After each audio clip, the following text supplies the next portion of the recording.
جیسے یقین ہو کہ وہ ایک اچھا ہتھیار بن سکتا ہے پھر بتانا۔ وہ آدمی شاید ان کا باس تھا جو اپنی بات مکمل ہونے کے بعد اٹھا اور ایک دیوار کی طرف بڑھ گیا۔ دیوار کے سامنے پہنچنے پر ایک دروازہ کھلا اور وہ کہیں غائب ہو گیا۔ آج وہ پکا ارادہ کر کے آئی تھی کہ کچھ بھی ہو اس نے روحان جبیل کو مکمل نظر انداز کرنا ہے اور جتنا ہو سکے اسے احتیاط کرنی ہے۔ 9 بجے وہ کالج پہنچ جاتی تھی۔ اسے صرف 2 لیکچر لینے ہوتے تھے، دونوں ایک ہی کلاس کے، ایک کیمسٹری تھیوری اور ایک پریکٹیکل۔ باقی وقت اسے بیٹھ بیٹھ کر گزارنا پڑتا تھا۔ نہ وہ دیر سے آ سکتی تھی اور نہ پہلے جا سکتی تھی، یہ کالج کے قوانین کے خلاف تھا۔ پہلا لیکچر 10 بجے شروع ہوتا تھا اور دوسرا 12:30 بجے۔ لیکچر اچھی طرح تیار کرنے کے بعد وہ کلاس میں داخل ہوئی تھی۔ روشنا پرنسپل کی بیٹی اور RJ کی فرینڈ ایک دن آنے کے بعد دوبارہ نظر نہیں آئی۔ البتہ روحان جبیل وقتاً فوقتاً اپنی شکل دکھاتا رہتا تھا۔ وہ کلاس میں نہیں تھا۔ خانم نے سکھ کا سانس لیا تھا۔ اس نے پر اعتماد طریقے سے لیکچر دیا تھا اور اسٹوڈنٹس کے سوالات کے جوابات بھی دے چکی تھی۔ میم، کیا ہم دوسرے لیکچر میں پڑھائی کے علاوہ کسی موضوع پر بات کر سکتے ہیں؟ یہ حفصہ تھی جو بہت ہی اچھی اور باادب بچی تھی۔ جی کیوں نہیں، مجھے اچھا لگتا ہے ہر طرح کے موضوع پر بات کرنا۔ خانم خوش دلی سے مسکرائی تھی، لیکن اسے یہ نہیں پتا تھا کہ وہ طوفان دوسرے لیکچر میں موجود ہوگا۔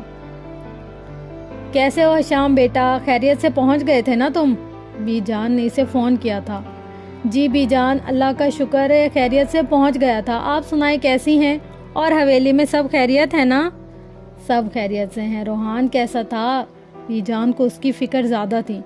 وہ پیرس فون کر کے حشام سے یہ پوچھ رہی تھی کہ وہ کیسا تھا، کیونکہ اس کا زیادہ علم حشام کو ہوتا تھا۔ جی بی جان، وہ ٹھیک ہے، وہ ویسا ہی ہے جیسا ہونا چاہیے، حشام نے پھیکی سی مسکراہٹ کے ساتھ کہا تھا۔ کیا کر رہے ہو تم؟ کھانا کھا لیا تم نے؟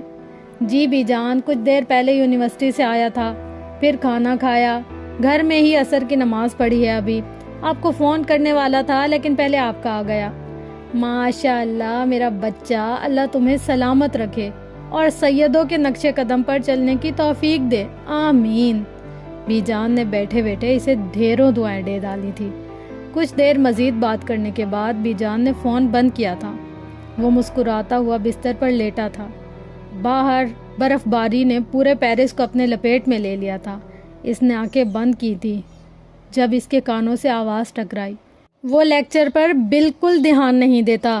ایک تیز روشنی کی چمک اس کی تھوڑی سے ابھری اور پل بھر میں مدھم ہو گئی تھی۔ حشام نے جھٹ سے آنکھیں کھولیں۔ خانم کا چہرہ اس کی نگاہوں میں گھوم گیا تھا۔ وہ الجھا ہوا تھا۔ شاید اسے پوچھنا چاہیے تھا کہ اس کی چن پر وہ موتی جیسا کیا ہے جو ایک دم چمکتا اور پھر مدھم ہو جاتا ہے۔ اوف حشام بن جبیل، کس بات کو لے کر سوچ میں پڑ گئے ہو تم؟ سو جاؤ سکون سے۔ اس نے خود کو ڈپٹا تھا اور پھر آنکھیں موند لی تھی۔ لیکچر لینے کے بعد وہ کمپیوٹر لیب میں آ گئی تھی۔ اسے کچھ سوال پریشان کر رہے تھے، خاص طور پر اپنے خواب۔ وہ کسی کو بتانا نہیں چاہتی تھی کہ اسے خواب میں آگ جلا دیتی تھی، کوئی اسے آگ میں پھینک دیتا تھا، لیکن وہ یہ جاننا چاہتی تھی کہ خواب کیوں آتے ہیں۔ اس کے پاس انٹرنیٹ کی سہولت موجود نہیں تھی، لہٰذا کالج کی یہ لیب اس کے لیے فائدہ مند ثابت ہو رہی تھی۔ کمپیوٹر لیب میں کلاس ہو رہی تھی۔ گڈ مارننگ میم، ایک اسٹوڈنٹ نے اسے دیکھتے ہوئے کہا تھا۔ اتنے دنوں میں کافی اسٹوڈنٹس کو اندازہ ہو گیا تھا کہ وہ وہاں ٹیچر ہے، لہٰذا اب وہ اسے سلام کر دیتے تھے۔ سر، آپ کو کوئی مسئلہ تو نہیں ہوگا اگر میں کمپیوٹر استعمال کر لوں؟ خانم نے کلاس لیتے ہوئے سر سے پوچھا تھا۔ نہیں، کوئی مسئلہ نہیں، آپ کام کر سکتی ہیں۔ شکریہ، وہ مسکرا کر کہتے ہوئے ایک کونے میں بیٹھ گئی تھی۔ ہم خواب کیوں دیکھتے ہیں؟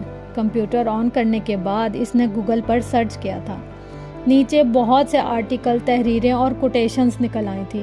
وہ اپنی متعلقہ تحریر ڈھونڈ رہی تھی اور پھر اس کی نظر ایک آرٹیکل پر پڑی تھی اور پھر اس پر کلک کرنے کے بعد اس نے پڑھنا شروع کیا تھا۔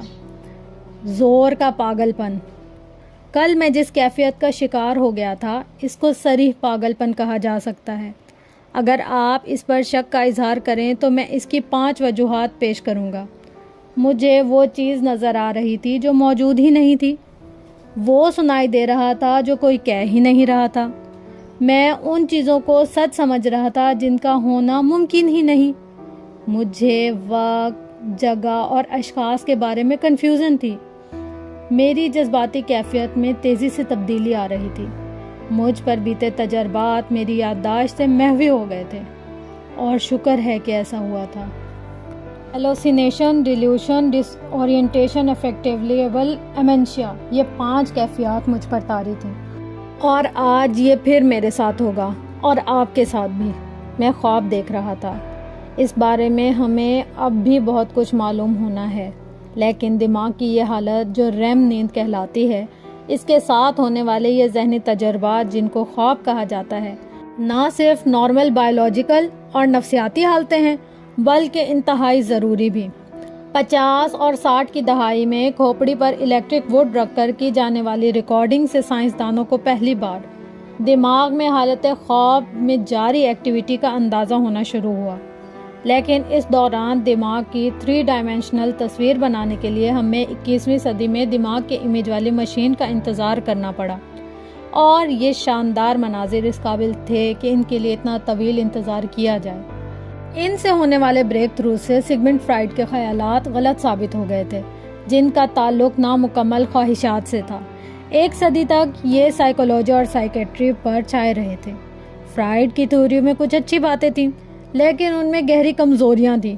ریم نیند کی نیورو سائنسی نگاہ سے ہم سائنسی لحاظ سے ٹیسٹیبل تھیوریز دینے کے قابل ہو گئے تھے کہ ہم خواب کیسے دیکھتے ہیں، کس چیز کے بارے میں دیکھتے ہیں، اور سب سے اہم یہ کہ کیوں دیکھتے ہیں۔ جب ہم الیکٹرک ووڈ کے ذریعے سے دماغ کی ایکٹیویٹی کو دیکھتے ہیں تو یہ ایک شور سنائی دیتا ہے، جیسا کہ کسی اسٹیڈیم میں تماشائی اپنی اپنی بولیاں بول رہے ہوں، اور یہ نہیں پتہ لگتا کہ کون سی آواز کہاں سے آ رہی ہے، کون سا حصہ خاموش ہے، اور کس سٹینڈ سے اونچے نعرے لگ رہے ہیں۔ لیکن MRI اسکینر اس اسٹیڈیم کو ہزاروں حصوں میں تقسیم کر دیتا ہے، جن میں ایکٹیویٹی کی پیمائش الگ الگ کی جا سکتی ہے، اور اس سب ایکٹیویٹی کی 3D تصویر بن سکتی ہے، یعنی دماغ کے درمیان میں کیا ہو رہا ہے، اوپر نیچے کیا چل رہا ہے۔ پہلی بار ان گہرے اسٹرکچرز تک پہنچنا ممکن ہوا جو پہلے چھپے ہوئے تھے۔ جب خواب شروع ہوتا ہے تو MRI اسکین دکھاتا ہے کہ کئی جگہ روشنیاں جل اٹھی ہیں۔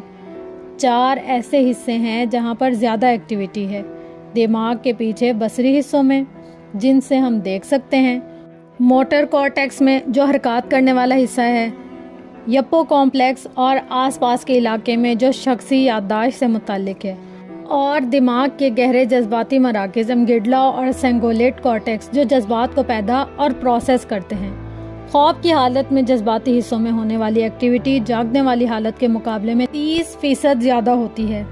ایک اور حیران کن چیز یہ تھی کہ دماغ کے کچھ حصے تو جیسے بند پڑے ہوتے ہیں، خاص طور پر دائیں اور بائیں اطراف کے پری فرنٹیکل کارٹیکس۔ یہ وہ حصے ہیں جو دماغ کے چیف ایگزیکٹو کا کام کرتا ہے، سوچ کو ترتیب دیتا ہے اور منطقی رکھتا ہے۔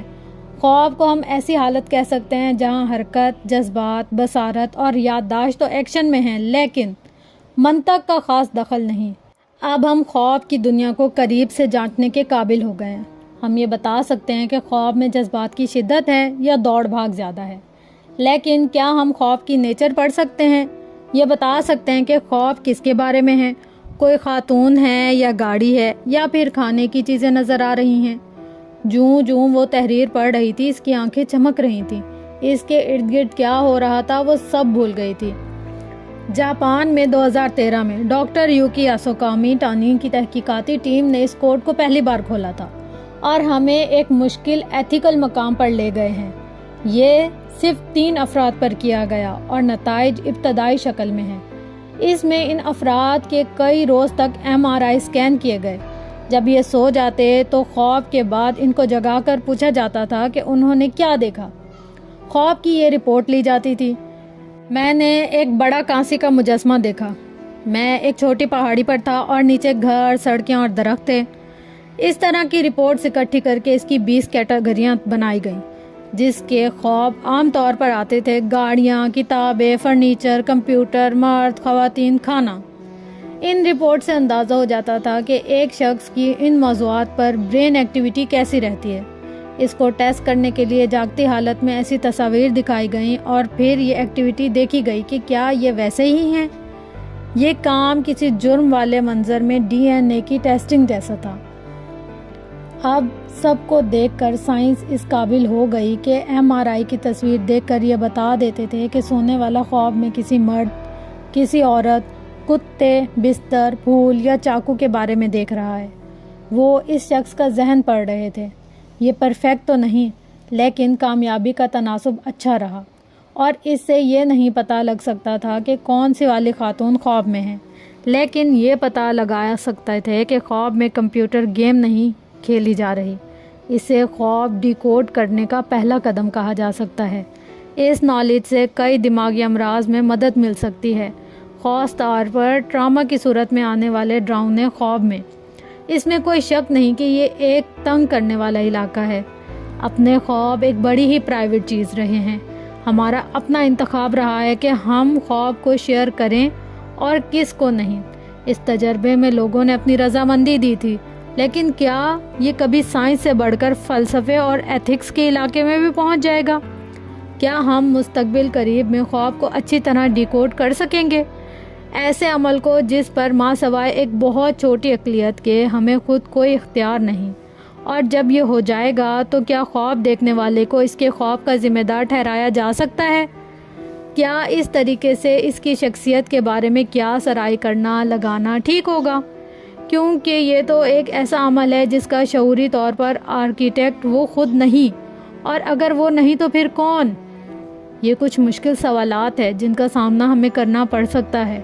15 منٹ بعد وہ ہارا امباکر کے آرٹیکل کا ہر لفظ سمجھ کر پڑھنے پر اسے کچھ کلیئر ہوا تھا، لیکن بہت سے سوال اب بھی ذہن میں گردش کر رہے تھے۔ آج وہ کلاس میں موجود تھا۔ خانم اسے دیکھ کر ایک پل کے لیے ڈر گئی تھی۔ وہ سیاہ رنگ کے ہوڈ پہنے ہوئے تھا جو اس کے آدھے چہرے کو چھپا کر رکھتی تھی۔ جس شخص نے خواب میں اسے دھکا دیا تھا وہ بھی ایسے ہی ڈریس میں ملبوس تھا۔ خانم نے خشک ہونٹوں پر زبان پھیرتے ہوئے خود کو نارمل کیا، اور اسے حیرت ہو رہی تھی کہ مقررہ وقت پر وہ کیسے آ گیا، لیکن اس کی نظریں ابھی بھی کھڑکی سے باہر تھیں۔ خانم نے شکر ادا کیا تھا، وہ اسے مکمل طور پر نظر انداز کر رہی تھی۔ میم، کیا میں آپ سے کچھ پوچھ سکتا ہوں؟ ایک اسٹوڈنٹ نے سوال کیا تھا۔ جی بالکل، وہ پڑھانے کے ساتھ ساتھ کبھی کبھی کچھ دلچسپ موضوعات پر ان سے بات کر لیتی تھی۔ میم، مجھے خواب کیوں آتے ہیں؟ اس کے سوال پر خانم چونکی تھی۔ وہ خود بھی اسی سوال کا جواب ڈھونڈ رہی تھی۔ کیونکہ ہم سوتے ہیں بدھو، کسی نے اس کا مذاق اڑایا تھا، اور پوری کلاس میں دبی دبی ہنسی گونج گئی تھی۔ بہت اچھا سوال ہے آپ کا۔ خوابوں کا ذکر اسلام میں بھی ہے۔ حضرت محمد مصطفیٰ صلی اللہ علیہ وسلم نے فرمایا تھا کہ ہمیں اپنے خوابوں پر دھیان دینا چاہیے، وہ اللہ کی طرف سے ہمارے لیے پیغام ہوتے ہیں، لیکن کبھی کبھی شیطان ہمیں بہکا دیتا ہے۔ ہر خواب اللہ کی طرف سے نہیں ہوتا، بلکہ کچھ ایسے خواب جن کا ہماری زندگی سے گہرا تعلق ہوتا ہے وہی سچے ہوتے ہیں۔ بعض اوقات ہمیں خبردار کر دیا جاتا ہے آنے والے خطرات سے۔ بعض اوقات ہم سارا دن جو سوچتے ہیں، جو چیز ہمیں پریشان کرتی ہے، وہ اکثر خواب کا روپ دھار لیتی ہے۔ میم، کیا ہر انسان کا خواب سچا ہوتا ہے؟ ایک اور سوال آیا تھا۔ نہیں، ضروری نہیں۔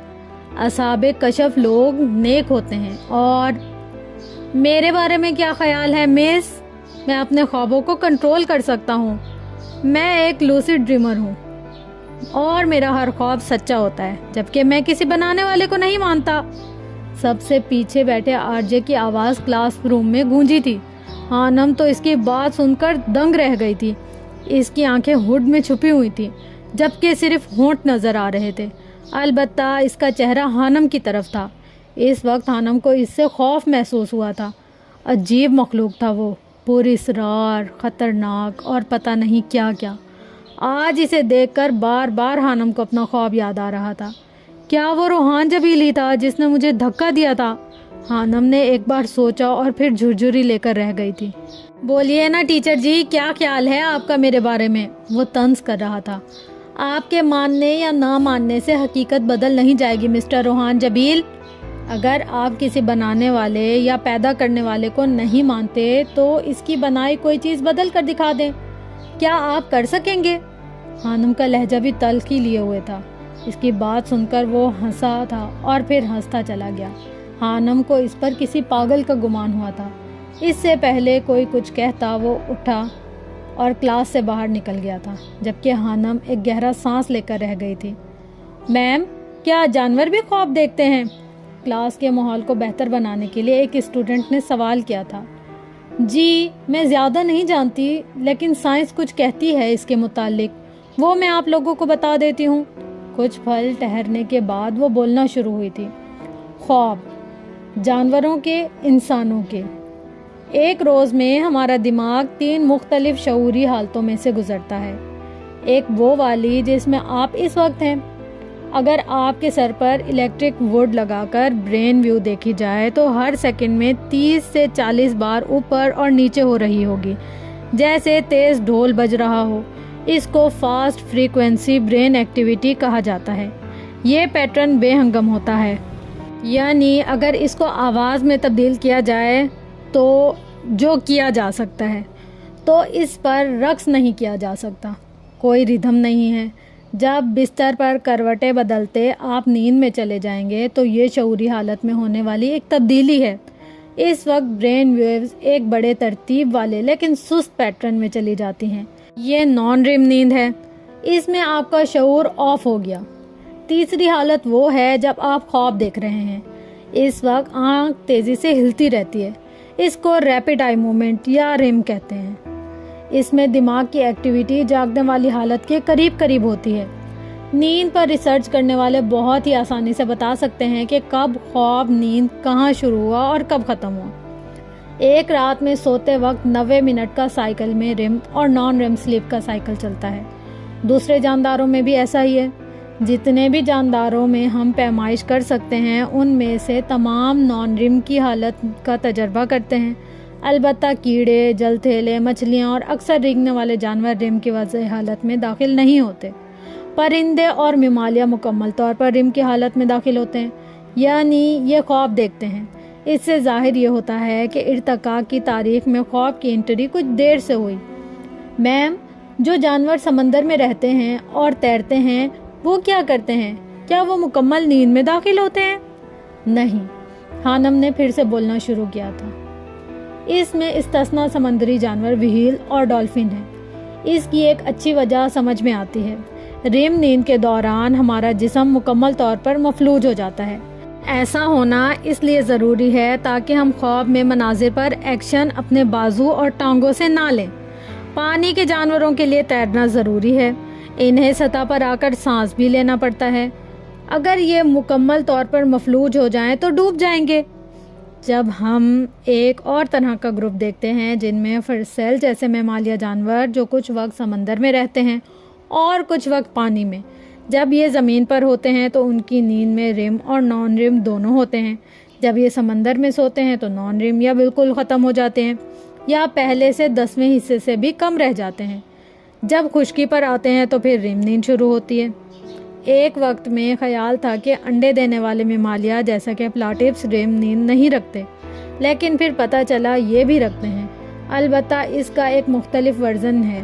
ان کا کارٹیکس، دماغ کا بیرونی سطح والا حصہ، اس نیند کی لہریں نہیں رکھتا، لیکن جب اس کو گہرا کر کے دیکھا گیا تو دماغ کے بیس پر خواب چھپکلی میں نظر آنے والی اس نیند کی خوبصورت برقی ایکٹیویٹی نظر آئی، اور یہ کسی بھی دوسرے ممالیہ سے زیادہ تھی۔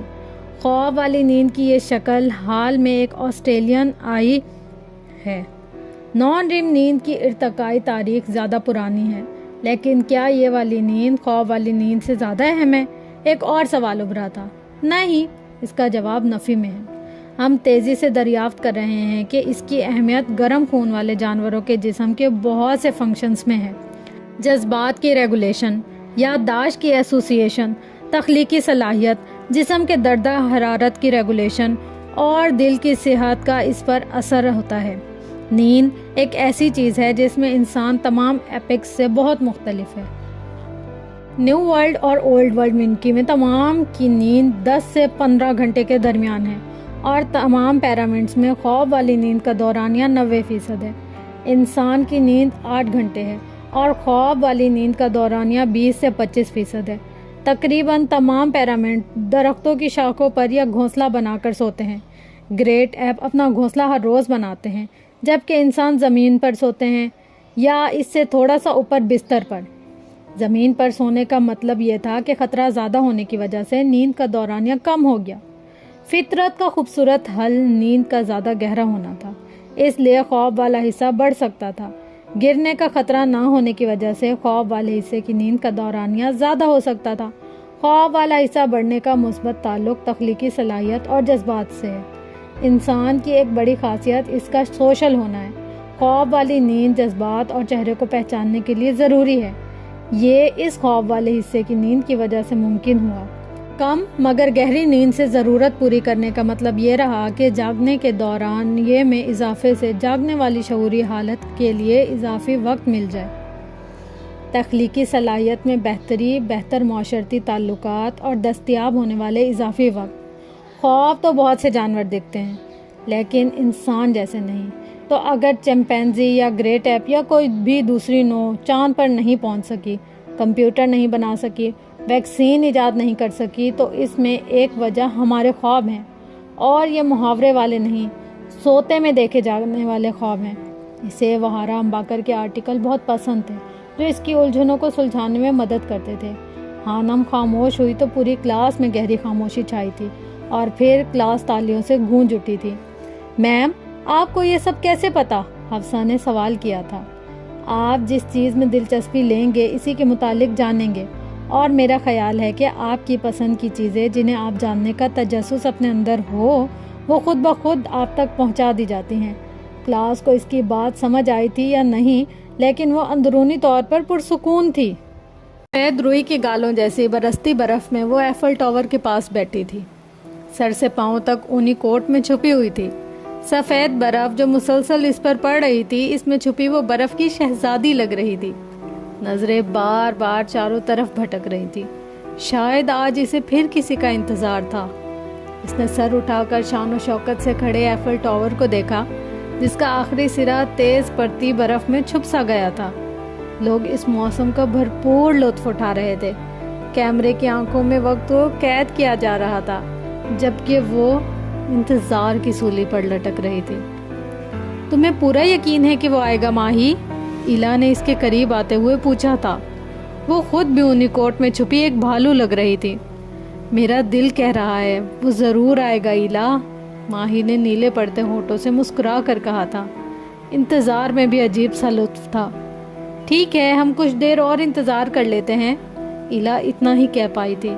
دیدار یار نہیں ہو تو یہ لب بھی نہیں مسکراتے، دیدار یار نہیں ہو تو یہ لب بھی نہیں مسکراتے، اب جاؤ کہ مسکراہٹ تیرے انتظار میں ہے۔ جب سے وہ پیرس آیا تھا اس کے ساتھ عجیب سا معاملہ ہو رہا تھا۔ جہاں بھی اسے روشنی نظر آتی نہ جانے کہاں سے خانم کا چہرہ اسے یاد آ جاتا تھا۔ اس نے گاڑی اپنی مطلوبہ جگہ پر روکی تھی اور پھر گلے میں پڑے مفلر کو ٹھیک کرتے وہ گاڑی سے باہر نکل آیا تھا۔ تیز برف باری نے ٹریفک کو مشکل بنا دیا تھا، جانے وہ کتنی مشکل سے یہاں پہنچا تھا۔ پارکنگ ایریا سے ایفل ٹاور تک پہنچنے میں برف کے گالوں نے اس کے بھورے بالوں کو سفید کر دیا تھا۔ گھٹنوں تک آتا کوٹ پہنے وہ حویلی میں موجود حشام سے بالکل مختلف لگ رہا تھا۔ ٹاور کے پاس پہنچ کر وہ رک گیا تھا۔ میں اب تمہاری شادی کرنا چاہتی ہوں حشام بیٹا، بی جان کے الفاظ اس کے کانوں سے ٹکرائے تھے۔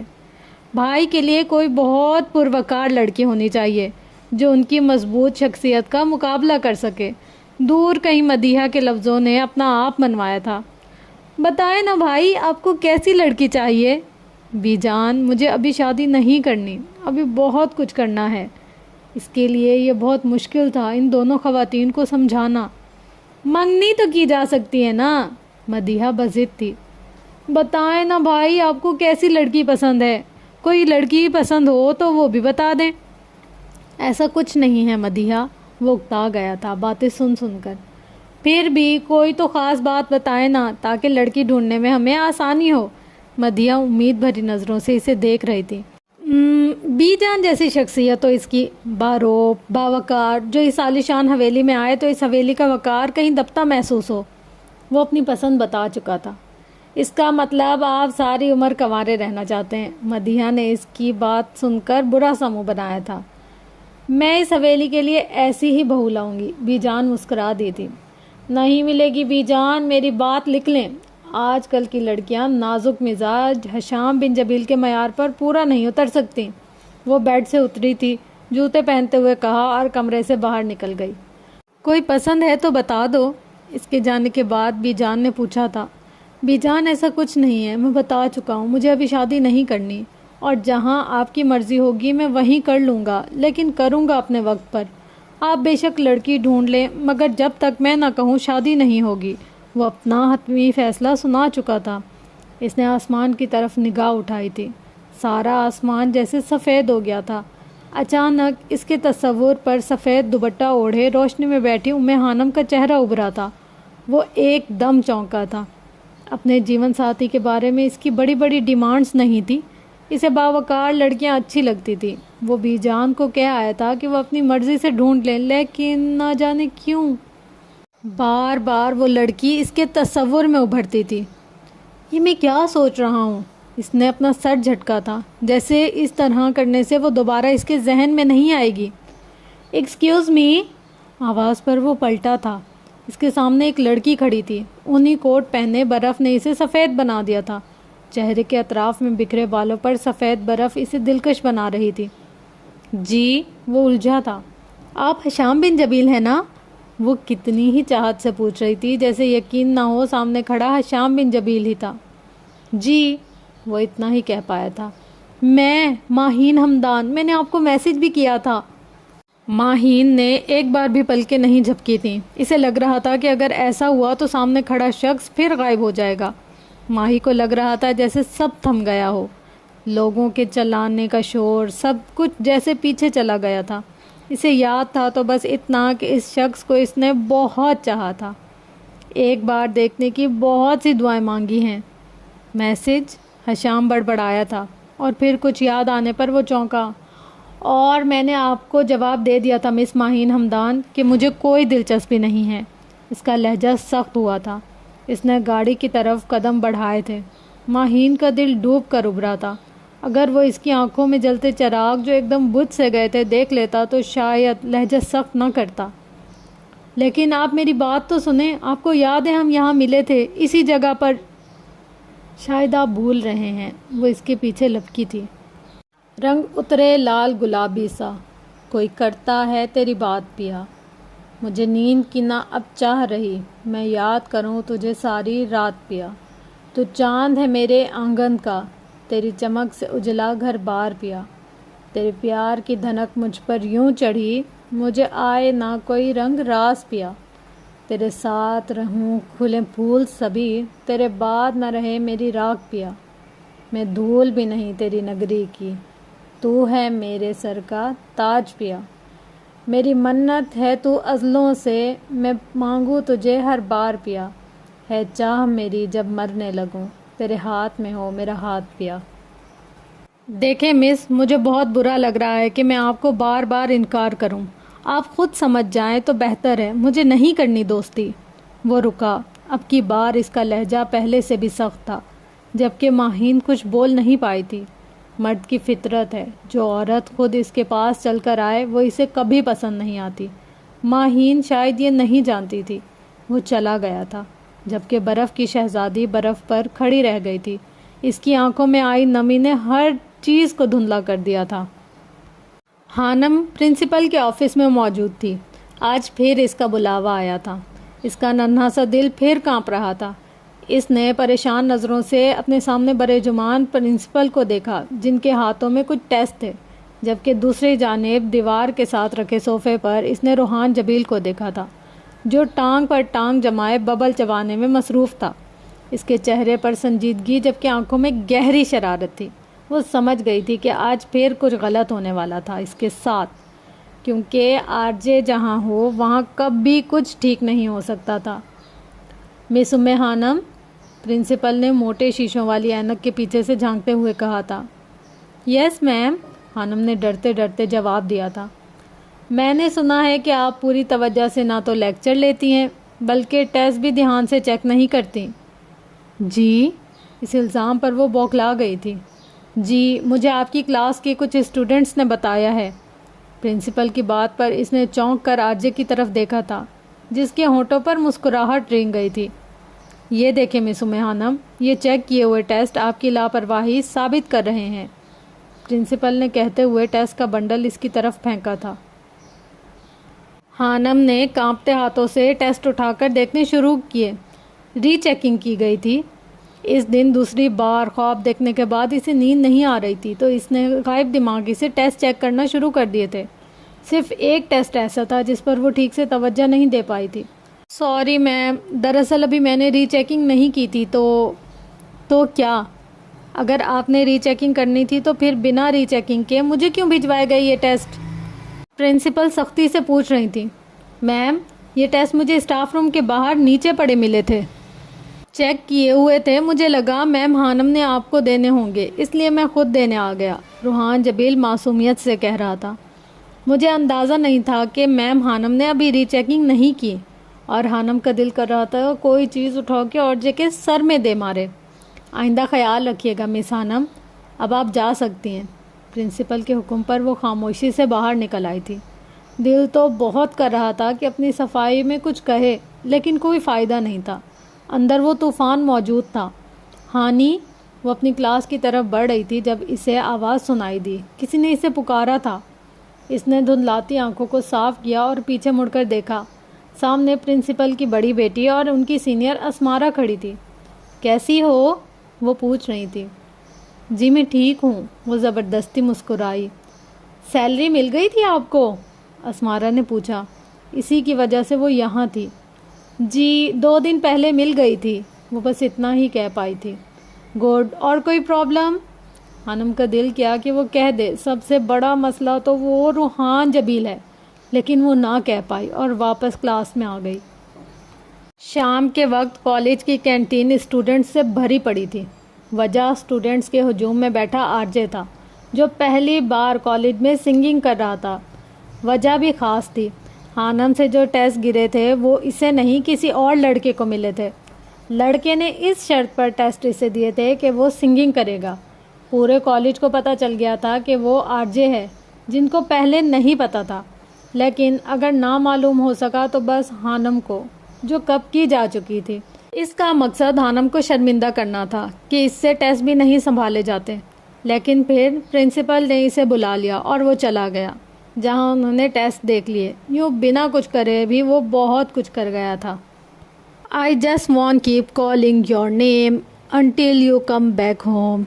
اس کی دلکش آواز نے پورے کالج پر سحر طاری کر دیا تھا۔ گٹار بجاتے، لبوں سے لفظوں کو آزاد کرتے، وہ وہاں موجود لڑکیوں اور لڑکوں کی دھڑکنوں کو تیز کر گیا تھا۔ اس نے آنکھ اٹھا کر کسی کو نہیں دیکھا تھا، البتہ سب کی نظریں اس پر جمی تھیں۔ 10 منٹ بعد وہ کرسی سے اٹھا تھا۔ گٹار کو کندھے پر لٹکانے کے بعد اس نے اپر کے ہوڈ کو سر پر گرایا تھا، جس سے اس کا پورا چہرہ چھپ گیا تھا۔ اس کے اٹھنے پر وہاں موجود ہر شخص نے تالیاں بجائی تھیں۔ آرجے نے قدم کینٹین سے باہر کی طرف بڑھائے۔ اس کے چاروں طرف لڑکوں اور لڑکیوں کا ہجوم تھا۔